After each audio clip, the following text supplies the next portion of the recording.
భరతనాట్యం. భరతనాట్యం అనగానే మనందరికీ ఏంటి? డాన్స్, క్లాసికల్ డాన్స్ చాలా అరుదుగా మనం ఏదైనా చెప్పాలి అనుకున్నా సరే ఒక డాన్స్ ఫామ్‌లో భరతనాట్యం అంటారు. కానీ ఏప్రిల్ 5న భరతనాట్యం అంటూ మన ముందుకు రాబోతున్నారు. కానీ ఇది డాన్స్ బేస్డ్ మూవీయా? కాదు. కానీ భరతనాట్యం అన్న పదానికి మాత్రం అండ్ ఆ పేరుకి చాలా పెద్ద సస్పెన్స్‌నే ఈయన క్రియేట్ చేశారనమాట. ఆయనే మన కేవీఆర్ మహేంద్ర గారు. సో ఆయనతో మాట్లాడి చాలా విషయాలు తెలుసుకుందాం ఆల్ అబౌట్ భరతనాట్యం గురించి. హాయ్, హలో, నమస్తే, వెల్కమ్ టు టీఎఫ్‌పిసి. నేను మీ అంజలి. హాయ్ సార్, నమస్తే. నమస్తే. ఎలా ఉన్నారు సార్? బాగున్నాను. మీరు ఎలా ఉన్నారు? నేను కూడా చాలా బాగున్నాను, కానీ కన్ఫ్యూజన్‌లో ఉన్నాను. ఎందుకు? భరతనాట్యం అంటే ఏంటి? నాకు తెలిసిన Bharatanatyam it's a classical dance form. But మీరు మాకు చూపించింది ట్రైలర్‌లో, టీజర్‌లో ఏంటి అసలు భరతనాట్యం అంటే ఒక క్వశ్చన్ మార్క్. అందరికీ భరతనాట్యం కావాలి. ఏంటి అది? పర్సనా, వస్తువా, లేకపోతే ఏంటది? ఓవరాల్‌గా మీరు నన్ను కథ చెప్పేయమంటున్నారు. ఓహో, అంటే భరతనాట్యానికి అంత ఇంపార్టెన్స్ ఉందన్నమాట. yes perfect. అంటే ప్రాబబిలీ ఒకటి చెప్పండి. It's a person are it's a thing or what? అది కూడా చెప్పలేను, అది కూడా చెప్పకూడదు.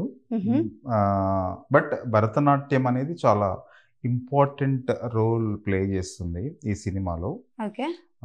ఈ కథా ప్రపంచం భరతనాట్యం గురించి కాదు. అట్ ద సేమ్ టైం ఇది క్రైమ్ కామెడీ జానరా తీసుకుంటే ఎస్ భరతనాట్యం చాలా ఇంపార్టెన్స్ ఉంటుంది. ఒక సర్ప్రైజింగ్ గా ఉంటుంది ఆ ఎలిమెంట్ ఈ సినిమాలో. ఓకే, చాలా సర్ప్రైజింగ్గా ఉంటుంది. చెప్పడానికి ఈయన రెడీగా లేరు.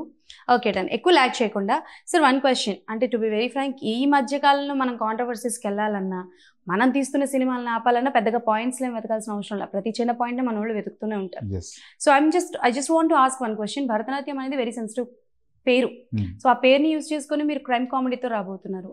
సో అంటే లైక్ మీరు దీని గురించి ఏమైనా స్ట్రగుల్ అవ్వాల్సి వచ్చిందా? ఏమైనా లైక్ ఆపడాలు కట్ట ఏమైనా జరిగాయా ఈ టైటిల్ కోసం పర్టికులర్గా? అలా ఏం లేదండి. అంటే మాకు కాన్షియస్ ఉంది. ఫస్ట్ భరతనాట్యం అనేది ఒక ఆర్ట్ ఫామ్. అది మనకి చాలా రెస్పెక్టబుల్ మన కల్చర్లో. సో అది మేము చాలా కాన్షియస్గానే ఉన్నాము. మాకు తెలుసు అంటే భరతనాట్యం అనేది పెడితే దాని మీద ఏం జరుగుతుంది, దాన్ని మనం ఎలా వాడచ్చు, ఎంత రెస్పెక్ట్ చేయాలి, ఎలా కథా ప్రపంచంలో దాన్ని ఎలా డిజైన్ చేయాలని తెలుసు. దానిలో భాగంగా జాగ్రత్తగానే డీల్ చేసాము.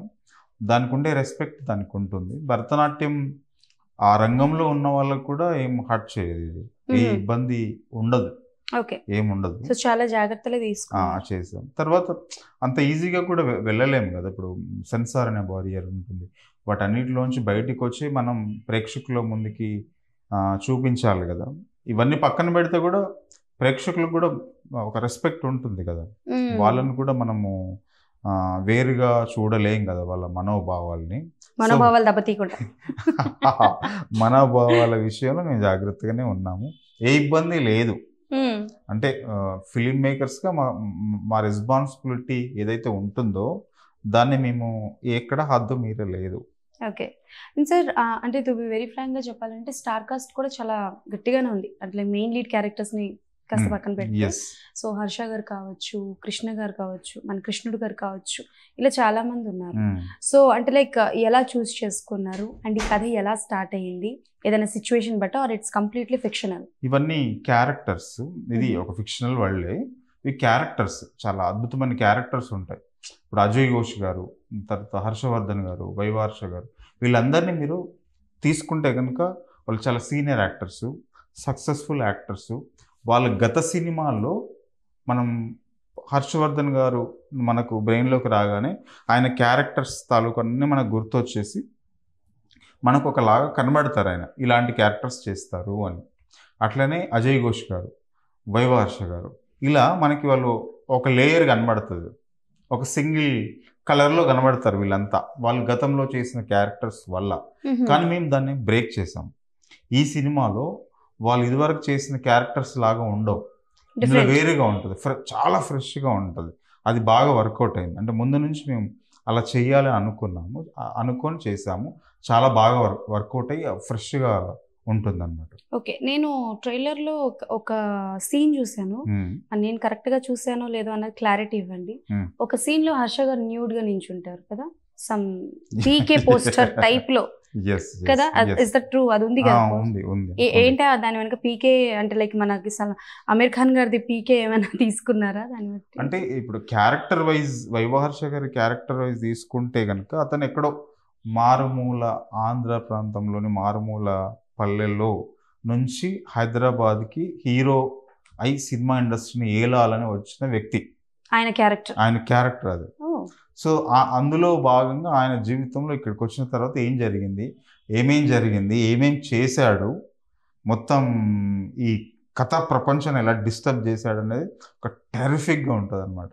ఇంకా చెప్పాలంటే మీకు ఒక 40 నిమిషాల సీక్వెన్స్ ఉంటుంది. ఒక ఇట్లా చెలరేగిపోతారు అనమాట. ఆడిటోరియం కడుపు పట్టుకొని నవ్వాలి, అట్లా స్మైల్ చేయడం కాదు, మీరు బల్లమని నవ్వుతారు కదా కొన్ని విషయాలకి, కొన్ని సన్నివేశాలకి. అలాంటి సన్నివేశాలు ఉంటాయి ఇందులో. ఓకే. సో ఆయన ఎలా ఒప్పించారు ఆ సీన్ కి పర్టికులర్ గా? ఆయనకు క్యారెక్టర్ బాగా నచ్చింది. అంటే యాక్టర్ కి చాలా వేరియేషన్స్ కావాలి కదా, రెగ్యులర్ కాకుండా. ఎంత స్కేల్ ఉంది ఆన్ స్క్రీన్ నా క్యారెక్టర్ కానీ చూస్తారు కదా. అందులో వైవహర్ష గారికి పండగ ఈ క్యారెక్టర్. ఆయన ఒక టైంలో కూడా చెప్పారు, ఇన్ని క్యారెక్టర్స్ నేను వేరే ఏ సినిమాలో చేయలేదని ట్రైలర్ రిలీజ్ టైంలో అనుకుంటా చెప్పారు కూడా. నైస్. సో మేము కూడా ఇక్కడ వెయిట్ చేస్తున్నాం అనమాట. అండ్ ఫస్ట్ మూవీ వాజ్ దొరసాని కదా. So it's completely different genre. First మూవీకి అండ్ ఈ మూవీకి అసలు సంబంధం లేదు. వై? ఎస్ అండి, అది ఇప్పుడు దొరసాని ఒక పొయిటిక్గా లవ్ స్టోరీ, పీరియాడిక్ ఇట్లా ఉంటుంది. అది చాలా రియలిస్టిక్ అప్రోచ్లో, ఆర్గానిక్ అట్లా ఉంటుంది. ఇది సినిమాటిక్గా, ఇది దీనికి అసలు ఏమాత్రం సంబంధం లేదు. ఎంత సంబంధం లేదంటే ఆ డైరెక్టర్ ఈ డైరెక్టర్ ఒక్కరేనా అనే అంత డిఫరెన్స్ ఉంటుంది. దాన్ని నేను ఎంజాయ్ చేశా, ఆ ప్రపంచంలో దాన్ని అలా డీల్ చేశాను. ఇప్పుడు దీన్ని ఇలా డీల్ చేశాను. అది challenging, at the same time నాకు ఆ వేరియేషన్ బాగా వర్కౌట్ అయింది, బాగా చేశా. అంటే at the same time film మేకర్గా నేనే, అది నా ద్వారానే వచ్చింది, ఇది నా ద్వారానే వచ్చింది. నా ఇన్స్టింక్ట్స్లోంచే ఉంటాయి కానీ వేరువేరుగా ఉంటాయి సినిమా. సో మేము అనొచ్చు మస్తు షేడ్స్ ఉన్నాయి సార్ మీలోని. అంతే కదా సార్? So different. సో అలా ఇంకా ఎన్ని షేడ్స్ ఉన్నాయి మీలో? ఏ జానర్స్ ఎక్స్పెక్ట్ చేయొచ్చు? అసలు చాలా ఉన్నాయి. ఇప్పుడే మొదలైంది యాక్చువల్గా.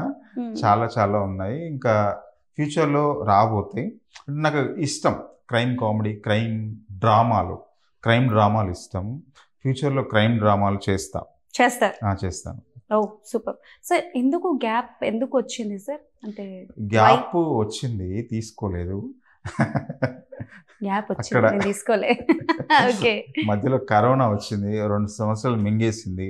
ఇది కూడా దగ్గర 2 years ఈ ప్రాజెక్ట్ మీద వర్క్ చేస్తూ వస్తున్నాము. మధ్యలో ఒక ప్రాజెక్ట్ జరగాల్సింది, అది కరోనా వల్ల డిలే అయ్యి బడ్జెట్ ఎక్కువ అని అనుకొని అది ఒక స్టార్తో చేసేదన్నమాట పెద్ద క్యాన్వాస్లో. అది ఈ కరోనా వల్లనే డిస్టర్బ్ అయిందనమాట. దానివల్ల కొంచెం డిలే అయింది. ఇది యాక్సిడెంటల్గా నా ముందుకు వచ్చింది. సరే దీన్ని డిలే అయింది, ఇంకా డిలే చేయడం రైట్ కాదనే ఉద్దేశంతో ఇమీడియట్ టేకప్ చేసేసి దీన్ని చేశా. అవును సార్, బయట ఏదో వింటున్నాను, అంటే లైక్ ఏంటి మీకు దేవరకొండ ఫ్యామిలీస్ అంటే చాలా ఇష్టం అంట, ప్రాజెక్ట్ కూడా వాళ్ళతో చేయాలని ఉండేదంట.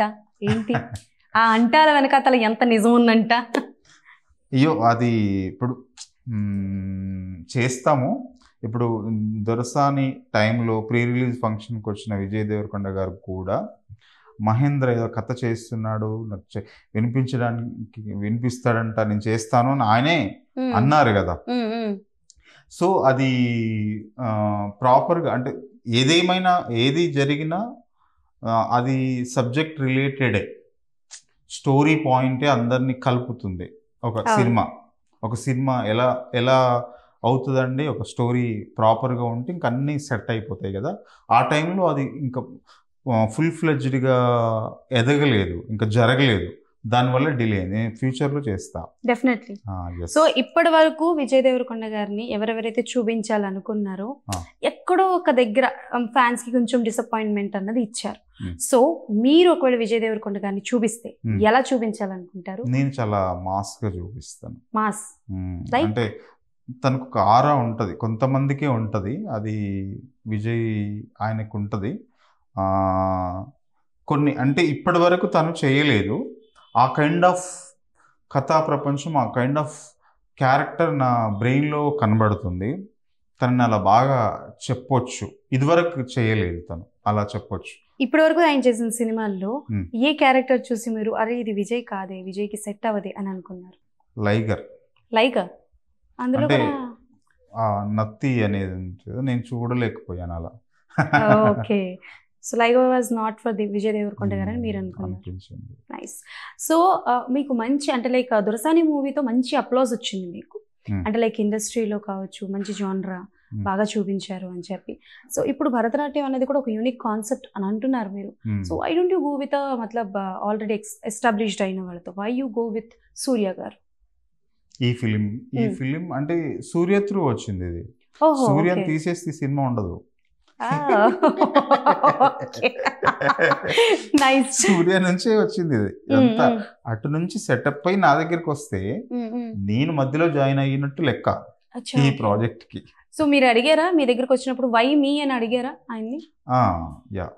So what is the answer? అంటే తను నేనైతే డీల్ చేస్తానని తన నమ్మకము ఒకటి. నాకేంటి ఆ కథ నాకు ఎనర్జీ ఇవ్వాలి. ఇప్పుడు దాని మీద 1-2 years నేను జర్నీ చేయాలి కదా, నాకు ఎనర్జీ ఇస్తుంది. ఏదైనా కథనే నేను చేయగలిగినవి ఉంటాయి, నేను చేయలేనివి కూడా ఉంటాయి. చేయలేని మీన్స్ మనసుకు నచ్చకపోవడం. ఏదన్నా డైరెక్షన్ చేయొచ్చు, కానీ మనం చేయాలనుకునేటివి ఉంటాయి కదా ఎలిమెంట్స్. ఆ ఎలిమెంట్స్ ఈ కథలో ఉన్నాయా లేవా? ఉన్నాయి. ఓకే, సో అది డ్రైవ్ చేసింది. ఓకే, సో అంటే ట్రైలర్లో చూసేటప్పటికి కూడా సూర్య గారి క్యారెక్టరైజేషన్ ఒక స్ట్రగ్లింగ్ అబ్బాయి కాకపోతే ఏంటంటే కొత్త అబ్బాయి ఇండస్ట్రీకి వస్తున్నాడు అంటే చాలా చూస్తారు జనాలు, డైరెక్టర్ ఎలా చేస్తున్నాడు, అబ్బాయి ఎలా చేస్తున్నాడు, ఎమోషన్ సీన్స్ అలా. సో మీరు సూర్య గారిది డ్యూరింగ్ ద షూటింగ్ పీరియడ్లో ఏ షాట్ చూసో ఏ సీన్ చూసో ఈ అబ్బాయి ఇండస్ట్రీలో నిలుస్తాడు అని మీకు అనిపించింది? కరెక్ట్, మీరన్నది కరెక్ట్. ఒక అంటే ఇప్పుడు 40 days షూట్ చేస్తాం అనుకోండి, ఒక్కొక్క దగ్గర అస్సలు ఏ యాక్టర్ అయినా కొత్త యాక్టర్తో చేస్తున్నప్పుడు మనం ఆ క్యారెక్టర్ని దర్శకుడికి బ్రెయిన్లో ఉంటుంది, ఇలా కనిపించాలి, ఇలా చేయాలి అనేది ఉంటుంది కదా. ఆ జర్నీలో కొన్నిసార్లు వీరి క్యారెక్టర్లోకి వెళ్ళట్లేదు అనిపించవచ్చు, వెళ్తున్నాడు అనిపించవచ్చు, ఇలా చాలా ఉంటాయి. ఏ డైరెక్టర్కైనా ఏ కొత్త యాక్టర్తోనైనా అది ఉంటుంది. బట్ ఈ కథలో సూర్యకి ఫ్యూచర్ ఉంది, సూర్య యాక్టర్గా నిలబడతాడు అని అనిపించింది. ఈ సినిమా క్లైమాక్స్లో ఒక లెంతీ సీన్ చేయించిన అనమాట. Around 4 minutes length of short. అది ఒక హై ఎమోషన్తో వెళ్తూ ఉంటుంది అనమాట, డైలాగ్ కంటిన్యూస్గా. అది చేశాడు. అప్పుడు నాకు అనిపించింది రైట్, తను ఫిట్ అవుతున్నాడు, తను ఇన్ అవుతున్నాడు, తను హీరో అవుతున్నాడు, తనకి ఆ కెపాసిటీ వస్తుంది, అది ఎక్కడో హ్యాండ్లోకి తీసుకున్నాడు అని అనిపించింది. Okay, super. సో సార్, అంటే కథని బట్టి కోర్స్ ఎలాగో సూర్య గారి ద్వారా మీకు ఈ కథ వచ్చింది కాబట్టి జనరల్గా మాస్కి ఒక కొత్త సినిమా చేసినప్పుడు చాలామంది డైరెక్టర్స్ ఏమంటారంటే కొత్త హీరో హీరోయిన్ ఇండస్ట్రీకి పరిచయం చేయడానికి తీసుకుంటానంటారు. But why they will take padding artist in the movie? ఇది ఈ కథలు అలాగే ఉంటాయి. ఇప్పుడు వీళ్ళు లేకపోతే దీన్ని డిజైన్ చేయలేము. ఈ స్టాండర్డ్స్ ఉన్న యాక్టర్సే ద్వారానే ఈ స్టోరీ నిర్మించబడుతుంది, లేకపోతే పాసిబుల్ అవ్వదు. మనం బిలీవ్ చేయలేము ఆ స్టోరీ వరల్డ్ని. So sir, I don't want to compare, కానీ బట్ నేను ఒక కమెంట్ విన్నది నేను చెప్తున్నాను, not about this. Surangamarthanda movie గురించి. సురంగమార్తాండ మూవీ మనకి తెలుగులో రిలీజ్ అయింది. చాలా మంది చెప్పడం ఏంటి అని అంటే, సో ఆల్రెడీ ఎస్టాబ్లిష్డ్ అయిన యాక్టర్స్ చెయ్యడం వల్ల వాళ్ళు కనిపిస్తున్నారు కానీ మాకు ఆ క్యారెక్టర్స్ని మేము జీవించుకోలేకపోతున్నాము అండ్ ఒక చిన్న కామెంట్స్ విన్నాం. సో అలా ఒక సినిమాలో ఇలా ఎస్టాబ్లిష్డ్ అయిన ప్యాడింగ్ ఆర్టిస్ట్లను తీసుకుంటే మీరు చూపించాలనుకుంటున్న క్యారెక్టర్స్ కనిపించట్లేదేమో? ఎస్, మీరన్న పాయింట్ రైట్. అయితే అన్ని సినిమాలకి అన్ని క్యారెక్టర్స్ విషయంలో అది జరగకపోవచ్చు. రంగమార్తాండలో ఎవరైనా ఫీల్ అయ్యారు అంటే అది కొంత నిజం కూడా ఉండి ఉండవచ్చు. ఆ కథలోకి వెళ్లకుండా మనం యాక్టర్స్నే చూస్తున్నాము అనేది, అంటే వాళ్ళు ఫోర్గ్రౌండ్కి వచ్చేసి కొడుతున్నారు మనకి, ఆ క్యారెక్టర్ దగ్గర ఉండకుండా వాళ్ళు మనకు కనిపిస్తున్నారు, ఇంకా ముందుకు వచ్చేస్తారు. యాక్టర్ మనకు ఆల్రెడీ తెలుసు, తర్వాత తను చాలా టెరిఫిక్ యాక్టర్ కాబట్టి ఇంకా అదే డామినేట్ చేస్తూ ఉంటుంది. అక్కడ రైట్ ఏమో, కానీ ఇక్కడ అలా ఏం కాదు. ఇక్కడ కొన్ని క్యారెక్టర్స్ ఉంటాయి, వాళ్ళకి ఓ ఇమేజ్ ఉండాలి. తర్వాత నేను ఇంకొక పాయింట్ కూడా మీకు చెప్పిన, వాళ్ళు ఇదివరకు చేసిన క్యారెక్టర్స్లో కాకుండా వేరుగా చేయించాను అన్నాను కదా, అది మీకు మీరు అడిగిన ప్రశ్నలో దాని సమాధానం కూడా ఇందులో ఉంటుంది. ఓకే, సో ఎస్, ప్రొడ్యూసర్ గారి గురించి చెప్పండి. సో ఇంత కాంప్లికేటెడ్ కాంపిటీషన్ వరల్డ్లో షీఈ్ ఫీమేల్ ప్రొడ్యూసర్, సో ఆమెతో వర్క్ ఎలా అనిపించింది? పాయల్ గారు చాలా ప్యాషనేట్గా వచ్చారు. ఒక ఫిలిం ప్రొడ్యూస్ చేయడం అనేది చాలా పెద్ద, అది చాలా టఫ్, ఫైనాన్షియల్ స్ట్రెస్, తర్వాత 24 hours సినిమాకి అంకితం చేయాలి లైఫ్ని. ఒక ఫ్యామిలీ నుంచి వచ్చిన ఒక లేడీ ఒక సినిమా చేయడం అనేది పెద్ద విషయం, బట్ తను అచీవ్ చేశారు. వాళ్ళు ఎలా అచీవ్ చేయగలిగారు అంటే వాళ్ళ బిహేవియర్, వాళ్ళ కైండ్ హార్టెడ్, వాళ్ళు దర్శకుడిని నమ్మడము, ట్రస్ట్ చేయడము, ఆ డైరెక్టర్ క్రియేటివ్ జాబ్ ఏదైతే ఉంటుందో ఆ వరల్డ్లో, ఆ గ్రౌండ్లో డైరెక్టర్ని వదిలేసేయడం, ఏది ఎందుకు ఏం జరుగుతుంది, ఇది ఇలా ఎందుకు, ఏది అడగకుండా వాళ్ళు, అంటే ఫైనాన్షియల్ పెద్ద విషయాలు కదా, వాటిని కూడా వాళ్ళు వదిలేయడం అనేది ఈ సినిమా బాగా రావడానికి, బాగా తీయడానికి నాకు ఆ ఫ్రీడమ్ అనేది బాగా హెల్ప్ అయిందని చెప్పొచ్చు. తను బాగా చేస్తారండి, అంటే తనతో ఒక ప్రాజెక్ట్ చేస్తున్నప్పుడు అట్మాస్ఫియర్ వెరీ గుడ్, చాలా బాగుంటుంది. నెక్స్ట్ పిఆర్ ఫిలిమ్స్ అనేది దానికి ఈ project right project, first project కదా, ఇంపార్టెంట్ కదా, రైట్ ప్రాజెక్ట్ అది అట్లా జరిగింది, అది నేచర్ అట్లా చేసింది. ఓకే, సో మీరు ఇండస్ట్రీలో ఎన్ని ఇయర్స్ నుంచి ఉన్నారు sir? More than 15 years. 15 years. Okay, అసిస్టెంట్గా ఎవరి దగ్గర చేశాను? అసిస్టెంట్గా చేశాను, అసోసియేట్గా చేశాను, తర్వాత ఇండిపెండెంట్గా నేను ఒక నిషీది అని ఒక షార్ట్ ఫిలిం చేశాను. నిషీది అది నన్ను బయట ప్రపంచానికి చెప్పి నాకున్న స్ట్రెంగ్త్ని చెప్పడానికి కారణమై, అది దొరసాని సినిమాకు కారణమైందనమాట. అది జస్ట్ 14 minutes షార్ట్ ఫిలిం, మీరు యూట్యూబ్లో కూడా సెర్చ్ చేసి చూడొచ్చు. నిషీది అని, అది చేస్తే బ్లాక్ అండ్ వైట్లో ఉంటుంది. జస్ట్ అది చేస్తే ఒక 18 countries నుంచి 39 నేషనల్ అండ్ ఇంటర్నేషనల్ అవార్డ్స్ వచ్చినాయి నాకు ఆ షార్ట్ ఫిలింకి. అది అందరికీ తెలుసు, చాలా ఇంకా అందరు ఆల్ ఫిలిం మేకర్స్ మెచ్చుకున్నదన్నమాట. అది అమితాబ్ బచ్చన్ గారి దాకా చూసిన షార్ట్ ఫిలిం అది. సో సార్, అంటే లైక్ మీరు ఏడీగా కావచ్చు, అసోసియేట్గా కావచ్చు చేసిన సినిమాలు ఏ సినిమాలకు చేశారు?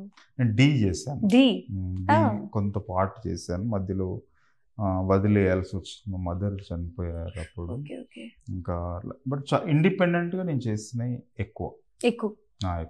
ఓకే, సో సార్, అంటే లైక్ ఎప్పుడైనా సరే ఇండస్ట్రీలో అవమానాలు కానీ, అంటే లైక్ బ్యాక్కి లాగడం కానీ, మీ ముందు ఒకటి చెప్పి మీ వెనకన బ్యాక్ బిచ్చింగ్స్ చేయడం లాంటివి, ఇలాంటివి ఎప్పుడైనా ఎక్స్పీరియన్స్ అయిందా మీకు? ఎప్పుడైనా కాదు, అవే ఎక్కువ ఉంటాయి. అవే ఎక్కువ ఉంటాయి, వాటిని నిరంతరం ఫైట్ చేస్తూ బ్యాలెన్స్ చేసుకోవాల్సిన అవసరం ఉంటుంది. నాకే కాదు, ఎవరికైనా, ఏ ఫిలిం మేకర్కైనా ఉంటుంది. అది డైరెక్టర్కి మరింత ఎక్కువ ఉంటుంది. సో ఎంతోమంది ఈగోస్ ఉంటాయి, వాళ్ళని హర్ట్ చేయకుండా మన పనిని మనం తీసుకుంటూ ఉండాలి. ప్రతి ఒక్కరి ఫింగర్ డైరెక్టర్ వైపే డైరెక్ట్గా ఇండైరెక్ట్గా చూపిస్తూ ఉంటుంది. ఇప్పుడు ఏ పనైనా తీసుకోండి, మీకు అది వాడు వ్యక్తిగతంగా పని చేస్తాడు, వాడి లాభం కోసమో లేకపోతే వాడికి ఇష్టమో ఏదో ఒక టెక్నీషియన్ ఎవరైనా సినిమాకి 100 మంది పనిచేస్తుంటారు కదా, తను పని చేస్తాడు. ఇది ఎందుకు చేసినావు అంటే డైరెక్టర్ గారు చెప్పారనండి, అయిపోయాయి.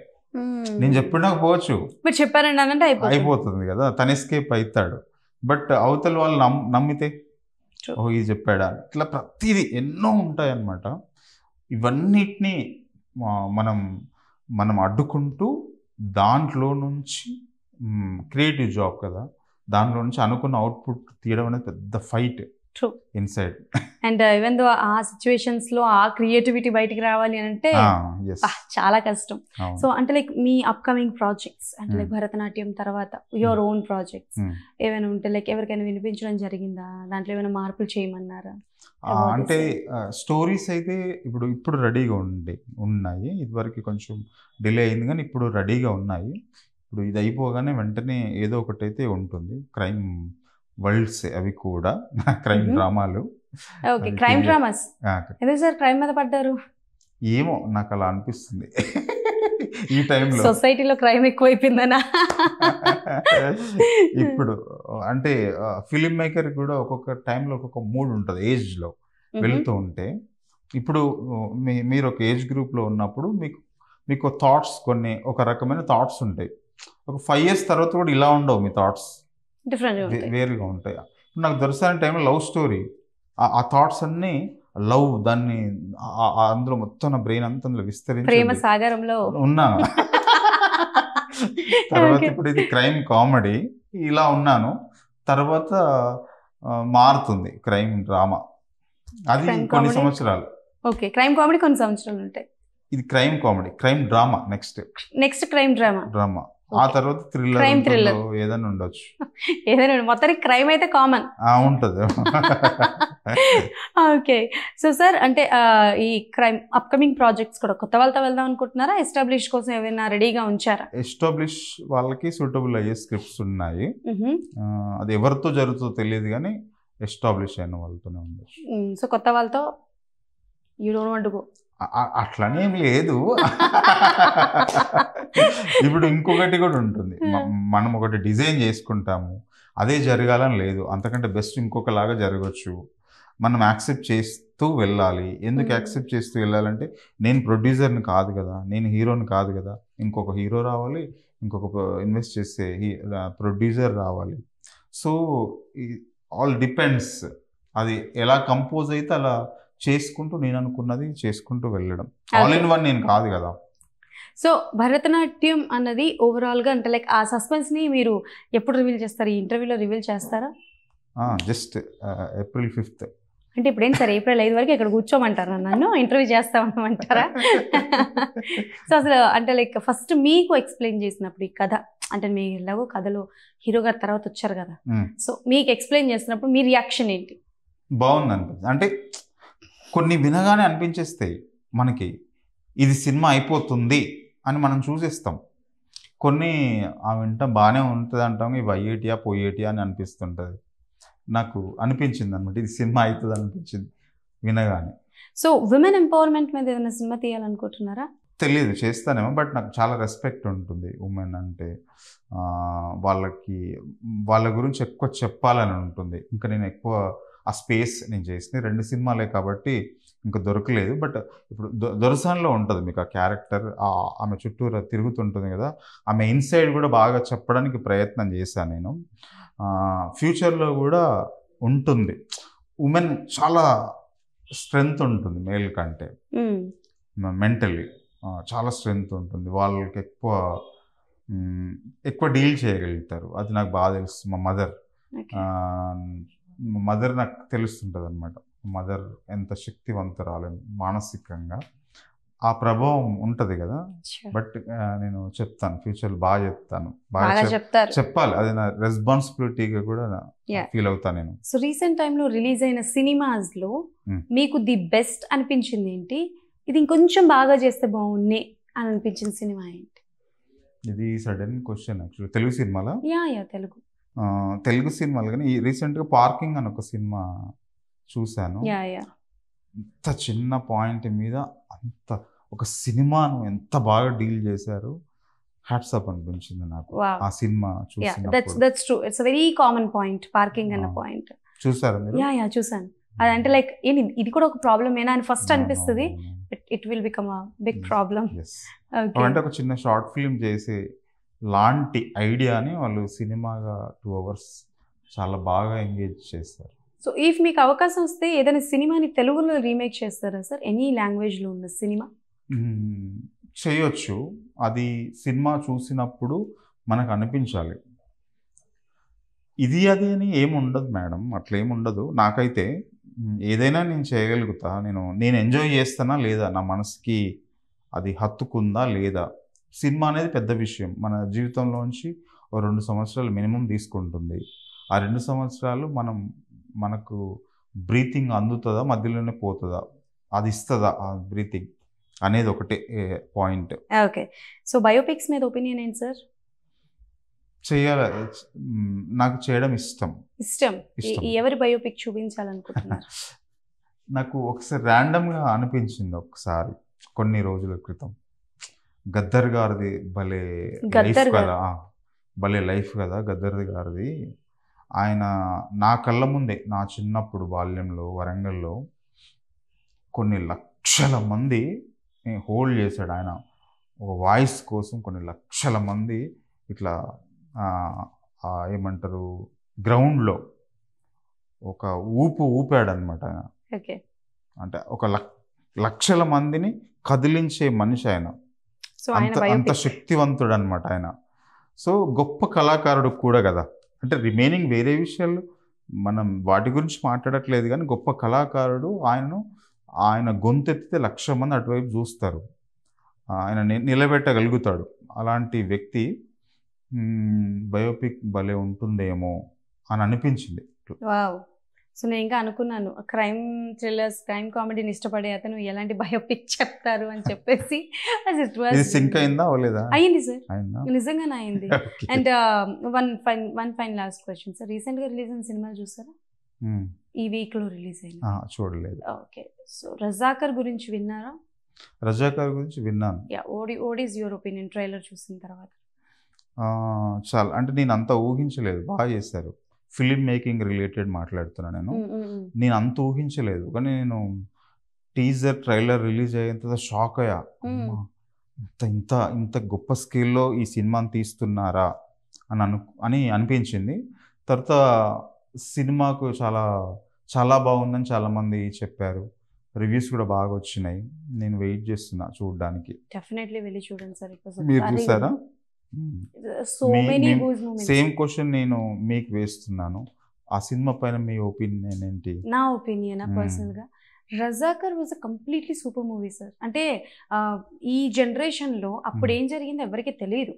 సో పూసగుచ్చినట్టు కళ్ళకు కట్టునట్టు చూపించారు సినిమా లిటరలీ. అండ్ చాలా మంది ఆర్టిస్టులు కంబ్యాక్ ఇచ్చిన తర్వాత ఒక పర్ఫెక్ట్ క్యారెక్టర్ కోసం వెతుకుతూ ఉంటారు కదా. సో అలానే పర్ఫెక్ట్ క్యారెక్టర్స్ అందరికీ పడ్డాయి. లిటరలీ థియేటర్ లో కూర్చొని చూస్తే ఏ విమెన్ కైనా ఎలాంటి పర్సన్ కైనా ఆ దేశం మీద ప్రేమ, అవతల వ్యక్తి మీద కోపం ఆటోమేటిక్ గా వస్తుంది. చాలా బాగుంది సార్. మీరు కూడా థియేటర్ లో ఎక్స్పీరియన్స్ చేయండి ఒకసారి. సో ఫైనల్ గా మాకు భరతనాట్యం ఎలా ఉండబోతుంది, ఏ ఎక్స్పీరియన్స్ ఇవ్వబోతోంది థియేటర్ లో? ఇప్పుడు టికెట్ కొని థియేటర్లోకి వెళ్ళి చూడాలనుకునే ప్రేక్షకుడికి అల్టిమేట్గా ఎంటర్టైన్ అవ్వాలి. తను ఆ 2 గంటలు మిగతా ప్రపంచం, బయట ప్రపంచం, తన స్ట్రెస్ అంతా వదిలేసి రావాలి కదా. అది ఇవ్వడంలో 100% భరతనాట్యం 100% వర్క్ చేస్తుంది. No doubt. మొత్తం మీరు కడుపు పట్టుకొని వస్తుంటారు బయటికి, నొప్పి వస్తుంది. అంటే అంత లెంతీ సీక్వెన్సెస్, కామెడీ ఉంటుంది, నవ్వుతారు బాగా. పిల్లల దగ్గర నుంచి మొదలు పెడితే పెద్దవాళ్ళ దగ్గర ఫ్యామిలీస్ చూడొచ్చు, అందరూ చూడొచ్చు. ఓకే. సో అందరూ థియేటర్స్ లో బాగా స్ట్రెస్ రిలీఫ్ అవుతుందని మనస్ఫూర్తిగా కోరుకుంటున్నారు. Thank you. And me upcoming projects కూడా రావాలని తొందరగా, అండ్ ఈ సినిమా కూడా సూపర్ డూపర్ హిట్ అవ్వాలని మనస్ఫూర్తిగా కోరుకుంటున్నా. Thank you so much sir. Thank you madam, thank you very much. So అది సంగతి అనమాట. April 5th భరతనాట్యం అంటూ మన ముందుకైతే రాబోతున్నారు. అండ్ భరతనాట్యం అన్నది ఇది డాన్స్ ఫామా లేకపోతే ఒక పర్సనా, ఒక వస్తువా అని తెలుసుకోవాలంటే అందరూ April 5th థియేటర్స్కి వెళ్ళి చూడాల్సిందే అని మా డైరెక్టర్ గారు చెప్తున్నారు. కాబట్టి అందరూ థియేటర్కి వెళ్ళి చూసి ఎలా ఉంది ఏంటి అనేది కింద కామెంట్స్లో మెన్షన్ చేయండి. మళ్ళీ ఇంకో ఇంటర్వ్యూలో కలుసుకుందాం. అప్పటివరకు టాటా బై, సైనింగ్ ఆఫ్.